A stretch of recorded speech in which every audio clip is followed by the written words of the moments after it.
Hello दोस्तों, मेरा नाम है रोहित और आप देख रहे हैं कथा वाक्य। दोस्तों, आज हम ऐसी रानी के बारे में बात करने जा रहे हैं जिसने विदेशी ताकतों को समुद्र किनारे ही घुटनों पर ला दिया। नाम था रानी अबक्का चौटा। रानी अबक्का चौटा का जन्म चौटा राजवंश में हुआ था, जो कि तुलुनाडु दक्षिण कन्नड़ क्षेत्र में शासन करते थे। ये क्षेत्र आज के कर्नाटक में आता है। अबक्का को बचपन से ही शासन, युद्ध और प्रशासन की शिक्षा दी गई थी। वे जैन धर्म से जुड़ी थी, लेकिन उनके राज्य में सभी धर्मों को बराबर अधिकार मिले थे। रानी ने उल्लाल का शासन संभाला, जो मंगलुरु के पास स्थित एक समुद्री बंदरगाह था।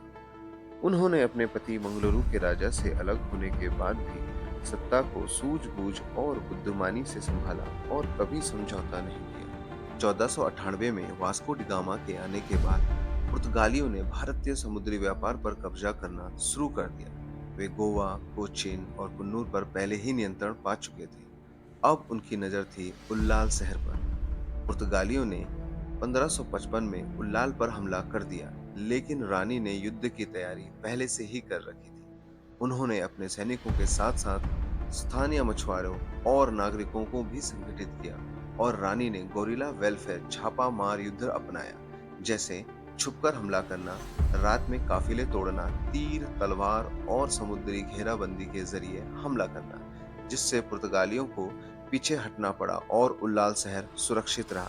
लेकिन एक बार फिर पुर्तगालियों ने 1568 ईस्वी में गवर्नर लुइस डी के अगुवाई में उल्लाल पर हमला कर दिया और इस बार उन्होंने उल्लाल का किला जला दिया। पर रानी और उनकी सेना भागी नहीं और पुर्तगालियों को मुंह तोड़ जवाब दिया।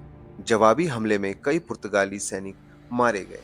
इस युद्ध में रानी को बीजापुर और जामोरिन जैसे राज्यों से भी समर्थन मिला, जिससे इस बार भी उल्लाल शहर सुरक्षित रहा। लेकिन हमलों का सिलसिला थमा नहीं और एक बार फिर 1571 ईस्वी में पुर्तगाली सेनापति जयो पैक्सिटो के नेतृत्व में तीसरा और सबसे बड़ा हमला हुआ। इस बार पुर्तगालियों ने सोचा कि अब उल्लाल को गिराना आसान होगा, लेकिन रानी अबक्का ने फिर से मोर्चा संभाला और उन्होंने अपने सैनिकों और स्थानीय नागरिकों को एकजुट कर समुद्र से, जमीन से और किले से हमला किया। इस हमले में सेनापति जऊ पैक्सिटो मारा गया और पुर्तगाली सैनिक पीछे हटने को मजबूर हो गए। यह इतिहास का एकमात्र ऐसा उदाहरण था जब एक स्थानीय भारतीय रानी ने यूरोपियन कॉलोनियल पावर को एक से अधिक बार हराया हो। लेकिन अंत में अंदरूनी गद्दारी और विश्वासघात के कारण रानी को पकड़ लिया गया और उन्हें जेल में डाल दिया गया और वहीं उनकी मृत्यु हो गई। पर इतिहास गवाह है, उल्लाल कभी पुर्तगालियों के स्थायी नियंत्रण में नहीं आया। रानी अब्बक्का को आज भी कर्नाटक की जनता सम्मान के साथ याद करती है। उनकी याद में आज भी उत्सव, यात्रा और अवार्ड जैसे कई कार्यक्रम आयोजित किए जाते हैं, जिसमें अब्बक्का उत्सव हर साल उल्लाल और मंगलुरु में मनाया जाता है। लोक नाट्य, गीत और कवि सम्मेलन के माध्यम से रानी की गाथा प्रस्तुत की जाती है। अबक्का रथ यात्रा, जिसमें रानी के सम्मान में धार्मिक यात्रा निकाली जाती है और इसमें हजारों लोग भाग लेते हैं।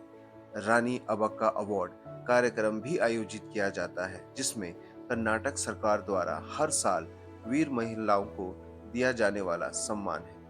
मैंगलोर और बंगलुरु में उनके नाम की सड़कें, चौराहा और मूर्तियां भी हैं।